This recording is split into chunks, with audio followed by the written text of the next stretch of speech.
Hello again, everyone. This is Denise at Something Beautiful Handcrafts, and I'm working on another American Girl doll dress. This one is a Regency era dress, and I'm using, as you can see, Simplicity pattern 8714.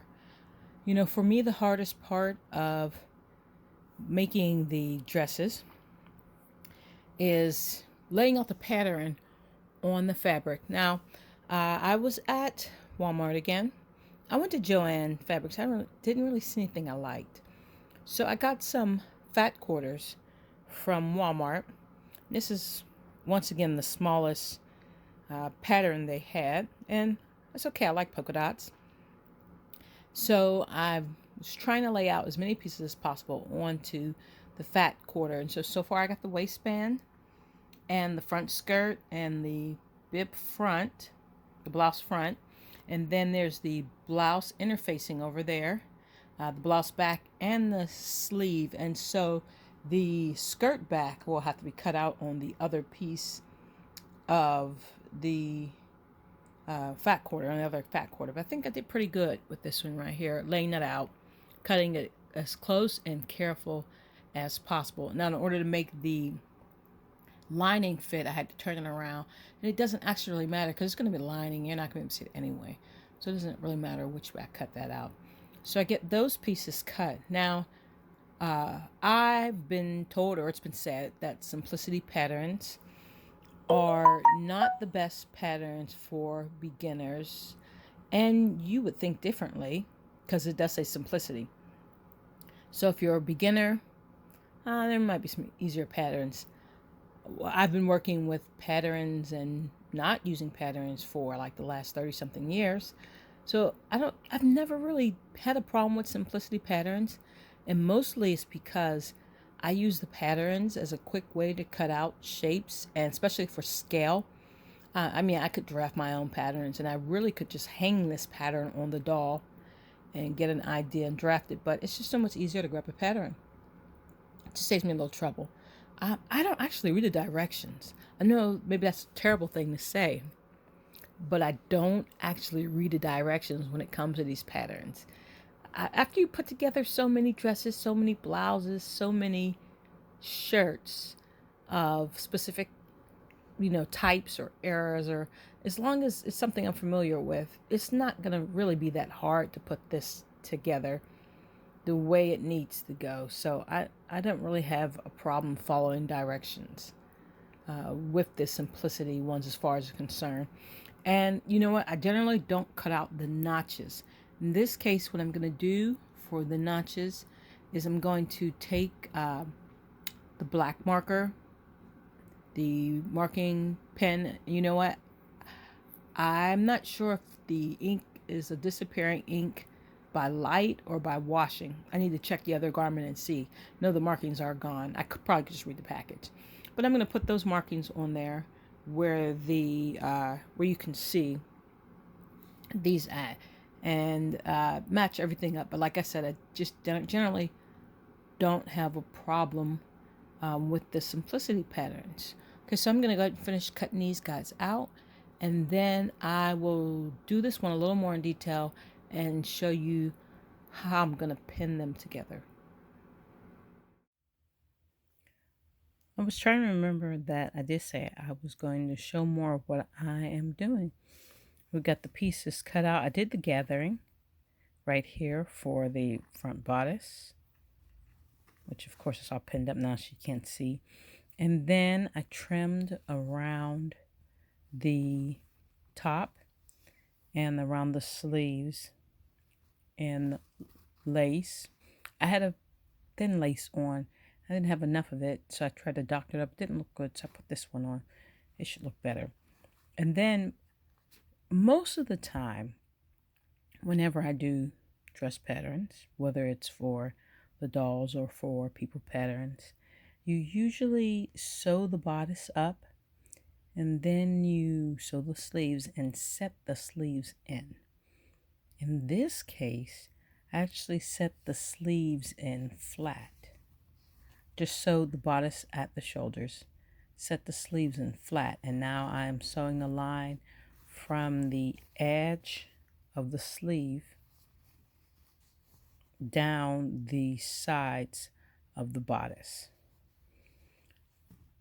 To me, whether they're sewn in flat like this or sewn in round actually doesn't seem to make a difference to me.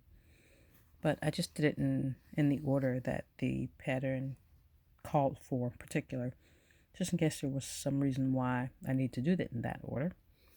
Okay, and so far I have assembled here this is the skirt front, the skirt back, and folded over these little cute flaps to be the placards. And now I'm about to do the gathers for the top edge of the skirt. I'll set those together, and then I will attach the gown to the skirt. And I'm almost home free with this dress. I'm going to need to assemble the lining for the inside. Then it's decoration time. I'm getting close to putting the finishing touches on things. I've actually got the lace on the hem. I'm going to turn that under and hem that. I need to understitch the lining to the bodice, but I had to go back because I really had just kind of forgotten to put the buttonholes in the sleeve so I can tie the ribbon to make the bow. So I'm going back with some fusible interfacing and just kind of sticking a white patch there so that I can get an accurate coverage, because I didn't mark it. I forgot. This will, be enough the general area that I'll be able to cut it, because I'm going to cut it from the other side. So I'll turn it inside out, do the understitching, which will make it nice and crisp, and then remove all the basting lines for the gathering, and turn the skirt under, and then I will put the attachments on the back, and I'll show you that. This is how things look now. If you ask me, it's a hot mess. I've got the bodice fronts on, the bodice back, the lower bodice back right here, and it's time to put the collar on. So I need to press it so I can put the collar on. You know what? I had trim. I don't like the trim. It's not the kind of trim I like. So I'm not going to put any trim on it at the moment. If I think of some other trim, then maybe I'll put it on later. We'll see how that goes. And I am going to gather the sleeves, which are cut out somewhere. But I'm not always doing the pattern in the exact order that it's telling me to do. It kind of depends on how my hands feel. As much as I am piecing together pieces, kind of like pre-prepping pieces,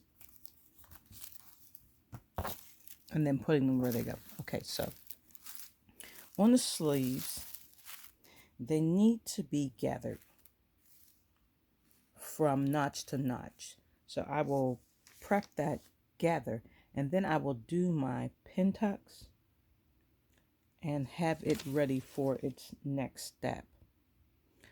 Also, the skirt back needs to be pleated, so I will do the pleats for that and prepare it for its next step.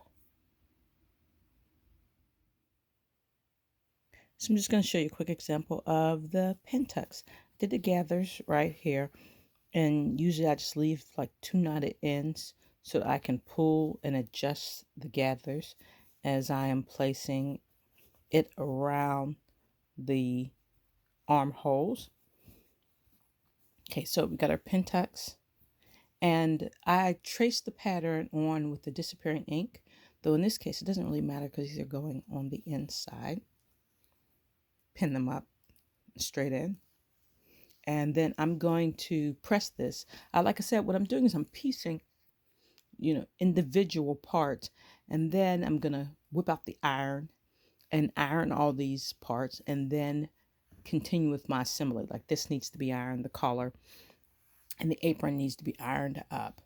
And so I could kind of like iron everything all at one time and then get that iron out of the way.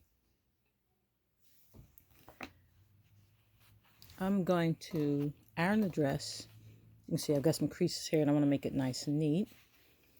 And before I iron it, I decided that it would be best if I went ahead and made the tailor's hem.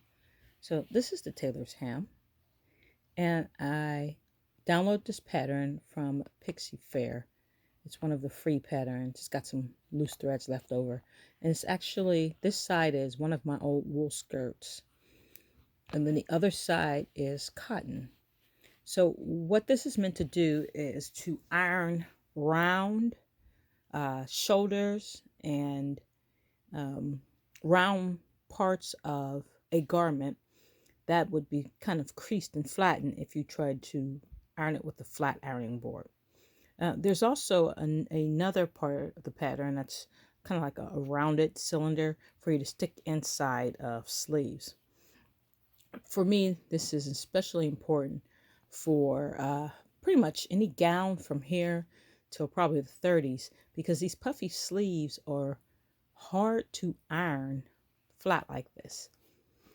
And it just really messes up the dress. And so it's nice to have something to put inside here to iron. So depending on what fabric this is, you either turn it to the wool side for natural fabrics or fabrics that are high heat or low heat, and then to the cotton side for fabrics that are high heat. I think that's how it's supposed to go. At any rate, that's why there's two sizes. If I'm getting that confused, I'll fix it later. At any rate, so I'm going to put this underneath here. And it's going to give me a nice iron.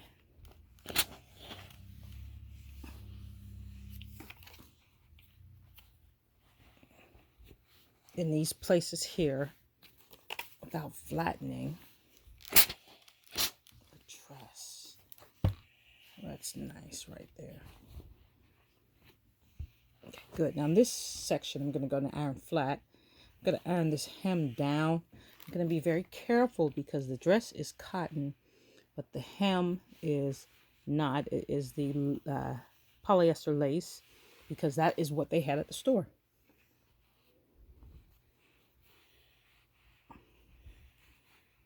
So if I touch it, it will melt.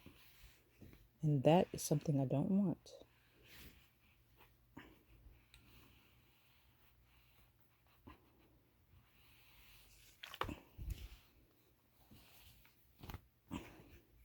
And it's just that this is the way I tacked it down. So this is the way it is.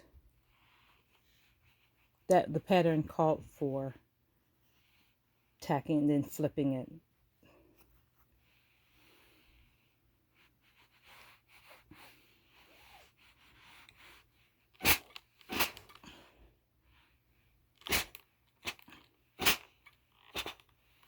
And you know, I never get really deep into the actual pattern constructions.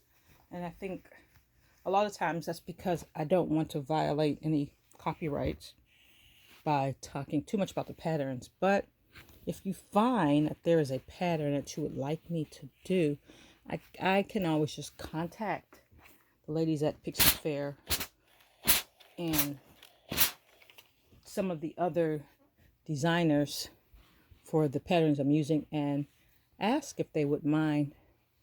I won't, of course, show you the pattern so you can copy it, but I walk you through the pattern and the instructions or whatever my process is for putting together some of these patterns. Because, you know, you think, well, it's just sew it together. But when you're talking about this historical gowns, they have particular procedures, historical, to put together patterns to look a certain way. A certain way you set 1890 sleeves and, you know, and how you make ruching and all that kind of stuff and period appropriate trims. And so whenever possible, these patterns try to be period appropriate. And you might find some spots kind of confusing. And even with really good written directions, sometimes you're like, what does that mean? Because you could have been sewing for a big portion of your life and just never come across some of these terms. Because some of these things are not things that we do in our everyday sewing dresses and t-shirts.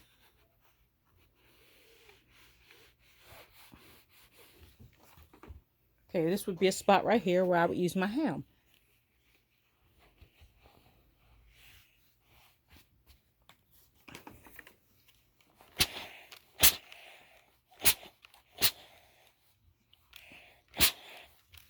Okay. That is really nice. Really nicely done. Make a tailor's hem. I think I'm going to make one for full size too.